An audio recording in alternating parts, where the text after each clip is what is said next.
stood on the cracked sidewalk outside the Brood Awakening coffee house on Thistle Street, phone in one hand, iced Americano in the other, and watched the steam curl off the sewer grate. The fight had started 30 minutes ago over something dumb. He forgot to text me that he would be late meeting me here. I had waved my phone at him like a sword and said, "At least my ex never kept me waiting." He also never kept me wondering if he could afford rent. The words were out before I could catch them. I felt the caffeine buzz, the adrenaline, the itch to win. I was 32, married 3 years to Jonah, 35, an accountant who wore the same navy jacket every fall and always held my elbow when we crossed streets. I had spent the morning scrolling Instagram, comparing the filtered lives of everyone else to the spreadsheet Jonah had sent me about our savings. I hated spreadsheets. I wanted spontaneity, surprise weekend trips, the reckless romance my ex Marco had offered before he vanished to chase crypto in Singapore. Jonah stood beside the bike rack, keys in his fist, knuckles white. He had that look quiet, like a closed book. Around us, the Friday crowd thickened. 2 teenagers on scooters swerved. A woman in a green sari balanced a tray of samosas. The barista called out oat milk lattes like auction numbers. I waited for Jonah to shout, to call me spoiled, to give me something to push against. Instead, he pulled a folded sheet of paper from his back pocket and held it out. "Here," he said. His voice was flat. "I prepared this for our anniversary. Thought we could finally take the trip you keep talking about, but I guess you would rather keep score." The paper trembled between us. I took it without thinking. He stepped backward into the bike lane, a delivery van honked, and he was gone. Just walked off, shoulders squared, shoes steady on the asphalt. I stared at the budget sheet columns, categories, a row labeled Dream Trip to Porto. The numbers were modest, exact, the kind of precision that used to comfort me. I told myself he would cool off. I told myself he always did. I crumpled the paper and stuffed it into my tote. That night I sat on the stoop of our apartment building on Alder Avenue, the air thick with lilac from the neighbor's hedge. Jonah did not come home. I texted him 4 times, each message shorter, sharper. The last one read, "You are being dramatic." No reply. I called my best friend Raina. She met me at the Riverwalk beneath the rusted railroad bridge where the street lamps flickered like dying stars. Raina wore her hospital scrubs, still smelling of antiseptic. She listened while I ranted, packing the gravel path. "He overreacted," I said. "All I did was mention Marco's salary. It slipped out." I was frustrated. "Is that worth abandoning your wife?" Raina folded her arms. "You compared him to your ex in public, after he worked overtime for months to save for some surprise." I rolled my eyes. It was a joke. She did not laugh. Jonah looked gutted. I saw his face. I slept alone.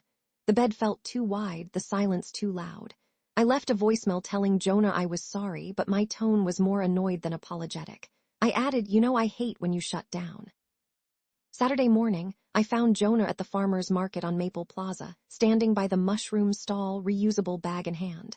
I marched up, grabbed his sleeve. "Can we talk like adults?" I asked. He did not look at me. He weighed a cluster of oyster mushrooms in his palm, placed them back. "I am listening," he said. I launched into a speech about how stressed I had been, how the comparison meant nothing, how I needed him to communicate better.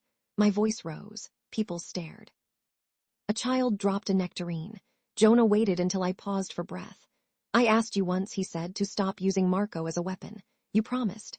That promise died on Thistle Street.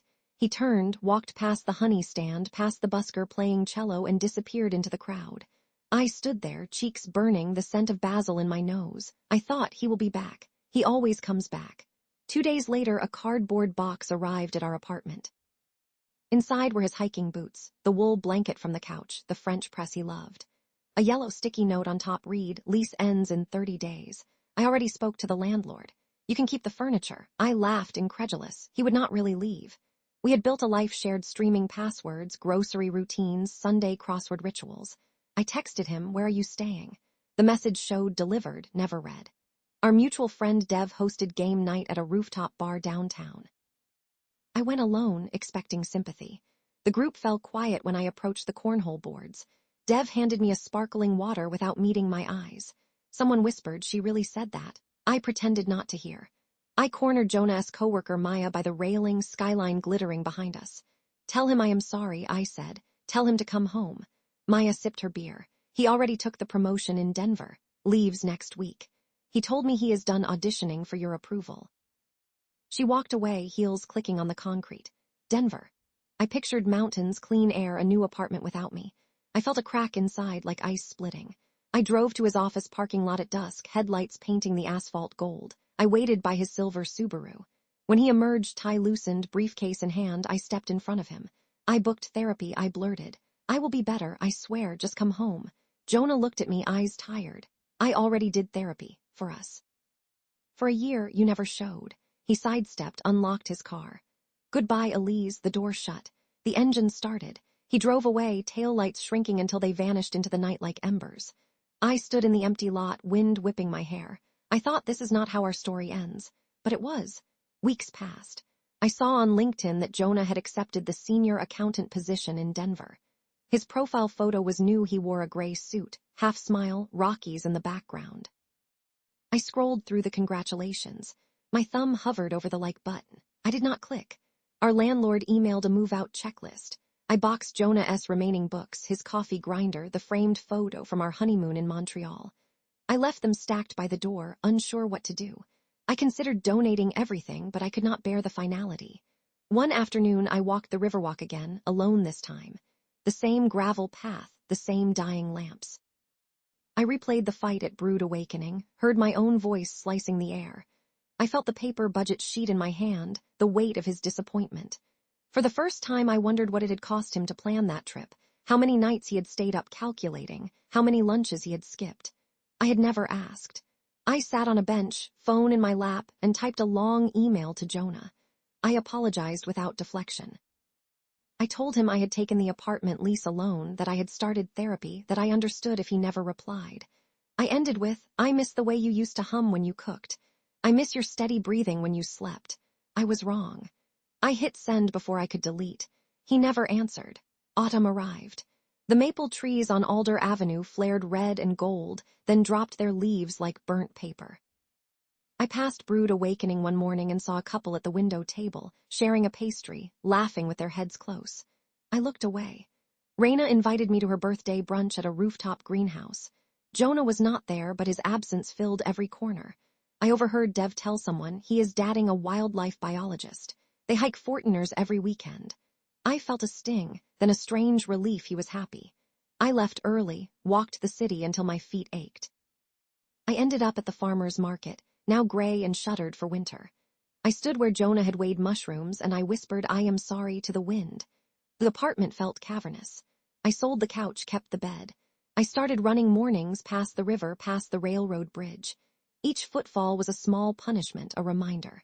I learned to budget ironic, I know, using the app Jonah once recommended. I tracked every dollar, every coffee, every impulsive purchase. The numbers stared back, neutral and unforgiving. On the first snow, I mailed Jonah a postcard of the city skyline at dusk. On the back I wrote, I finally understand what you tried to give me. Thank you. I did not sign it. I did not expect a reply. Sometimes I scroll through old photos. There is one from our wedding day, Jonah in suspenders, me laughing, both of us squinting into sunlight. I look at it and feel the full weight of what I lost, not just a man, but the quiet devotion I dismissed as ordinary. I cannot rewind.